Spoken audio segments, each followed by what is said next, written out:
6 rokmi začala vo finančníctve.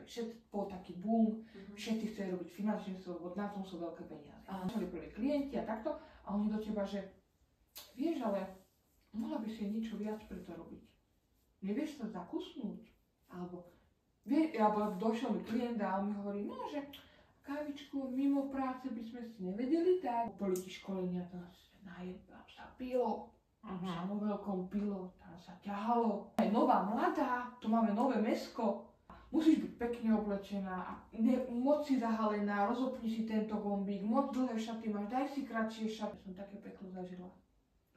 Najprv začal vypisovať, začal mi posielať fotky, neviem čo. Samozrejme som to hovorila mojej nadriadenej, ona, že áno, že majú s ním dlhé roky problémy, že on je taký, že mám si dávať na neho pozor, lebo že on je proste taký, ale že nemám si to všímať. Hovorím v poriadku.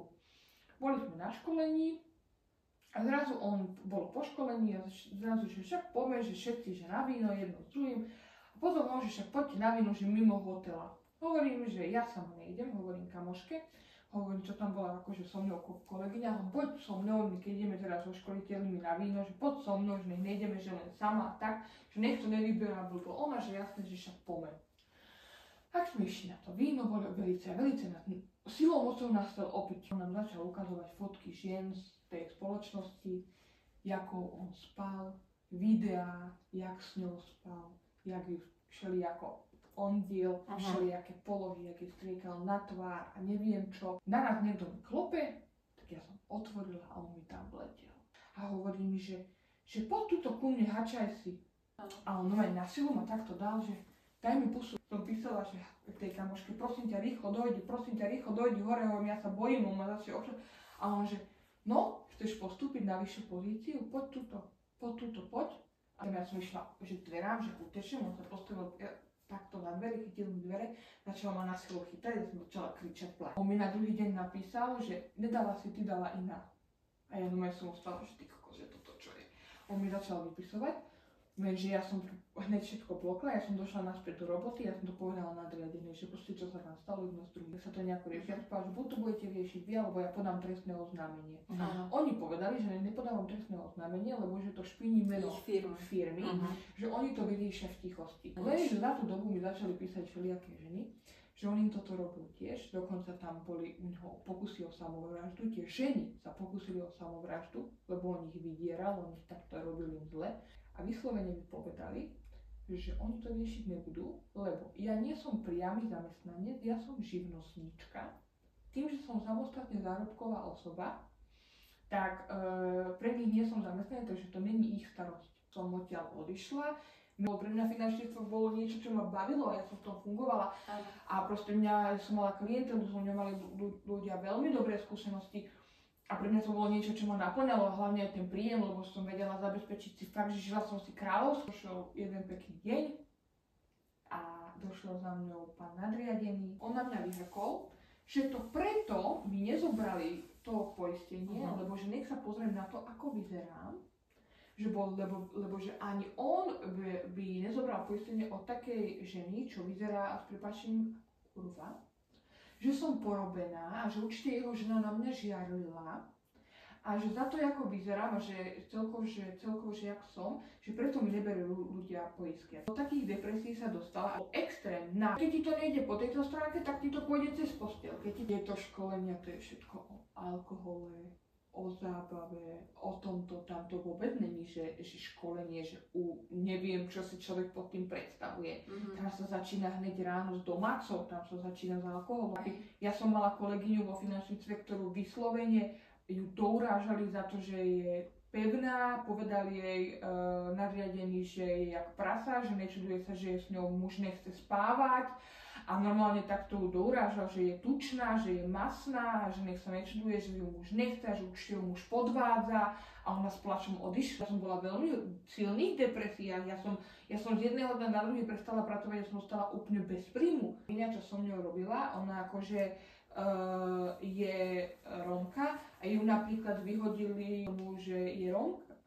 Povedali jej, že či došla tam na sociálne dávky. A mala si tam takú kolegyňu, že vyslovene, že jej to nevadilo mať sex na školení? Ja som na tom školení vyslovene s týmto, čo ja som odmietla, tak ona s ním hneď na šupu išla. a on jej povedal, že pôjdeš so mňou, vybavím ti povýšenie, vybavím ti presun, A vybavil? ti... To už ja neviem, ja som odtiaľ odišla. Ale, lebo ja som proste buchla s veľmi, ja som odišla, aj tedy aj s touto babou, my sme obidve naraz odišli. Ja som odišla kvôli tomu sexuálnemu obťažovaniu.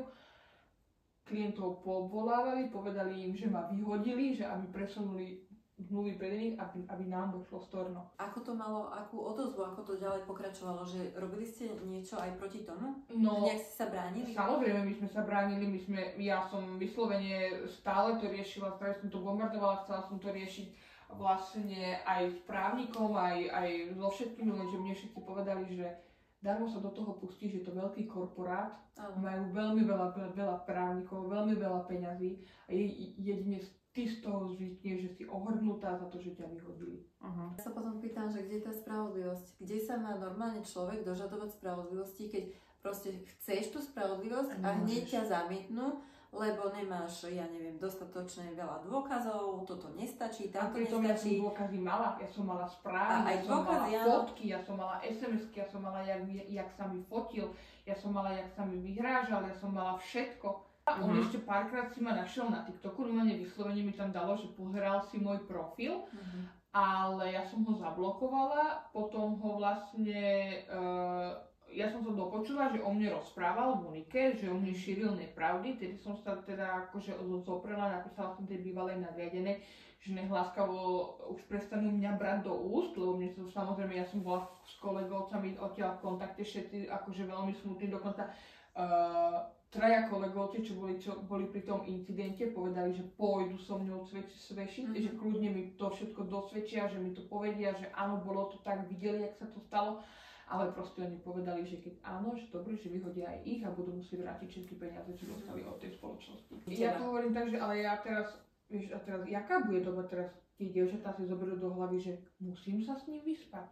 Teraz vyspím sa s ním, tak to je správne a možno veľa dievčat sa s ním vyspí a potom bude takto, že poviem tak týrané psychicky, že teraz musíš toto a nesmieš odísť a musíš robiť to, čo ti ja poviem. A veľa dievčat si to povie, že však idem tú kariéru, ale to není dlhá kariéra. Hej. To není dlhá kariéra. Životnosť. A teraz ty chceš byť niekoho mať rád za to, že budeš zarábať mesačne, ja neviem, 3000 a budeš tam, ja neviem, poviem 2 roky ani toľko nie, lebo dojde iná. Dojde iná, ty si došla ty, dojde iná, pred tebou boli ďalší a po tebe budú ďalšie.